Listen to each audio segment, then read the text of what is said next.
Hey, t'as raté Dynamite cette semaine? T'inquiète, je suis Laure et je te récap ça sur Inside Story. Alors n'hésite pas à t'abonner et à partager. Côté match, on a commencé la soirée avec le fameux tag team match opposant le duo Konosuke Takeshita, Josh Alexander et celui Will Ospreay, Adam Page. Ces derniers ont à peu près réussi à mettre leur animosité de côté pour s'unir face à la Don Callis Family et remporter la victoire avec leur finisher combiné. Ils n'ont même pas le temps de célébrer que le clan les attaque. Ospreay s'en sort, repoussant Alexander et Takeshita et malheureusement envoyant une droite à Page dans le feu de l'action, ce qui va mettre le feu aux poudres entre eux, mais ça n'ira pas très loin. On a aussi eu le fameux match entre Zack Gowen et Ricochet. Est-ce que Zack a réussi à se venger finalement? Malheureusement pour lui, non. Ricochet évitant son moonsault avant de conclure le match avec la victoire. Et comme il n'en a pas eu assez, il continue en post-match, ce qui fait intervenir Mark Briscoe pour défendre ce pauvre Zack. Top Flight ont tenté leur chance face aux champions par équipe, mais autant dire que ça n'a pas duré bien longtemps. Ils se sont fait écraser, Lashley terminant la confrontation avec une soumission. D'ailleurs, il ne voudra pas lâcher celle-ci tout de suite, ce qui fait intervenir Dustin Rhodes et Sammy Guevara. You, ça cherche la bagarre, mais The Crew rejoint tout le monde pour dire que le temps des vieux c'est fini et qu'ils veulent un match pour les titres. Et j'approuve à 100%. Et donc les deux équipes s'affronteront à collision pour une opportunité au titre pour Double or Nothing. On a eu un 4-way match féminin entre Toni Storm, Mina Shirakawa,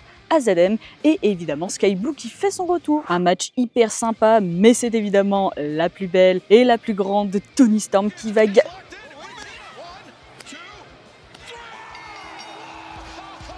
Ah bah non, Mina Shirakawa arrache la victoire et donc c'est simple, elle affrontera la championne à Double or Nothing pour la ceinture. Ce n'est pas fini puisque celle qu'on n'avait pas envie de voir vient attaquer AZM avant de se faire elle-même attaquer par Jamie Hayter. Voilà, bien fait. Et dans le main event, on a eu le droit à un match en cage entre Jon Moxley et Samoa Joe pour le titre de champion AEW. Même si Willow Nightingale et Powerhouse Hobbs veillent à ce que les Death Riders n'interviennent pas, et ils avaient pas prévu que Gabe Kidd aide Moxley à gagner le match avec un coup de mallette. Et là les amis, on a le droit à un final digne de AEW, un final où quasiment tout le roster est impliqué. Les Young Bucks débarquent, mais Kenny Omega veut faire le ménage, pas de chance, il se fait tabasser dans la cage avec Samoa Joe, notamment grâce à l'aide de Kazuchika Okada. Bref, il faudra attendre l'arrivée de Swerve Strickland qui va tomber sur tout le monde pour faire fuir les Death Riders et ses potes.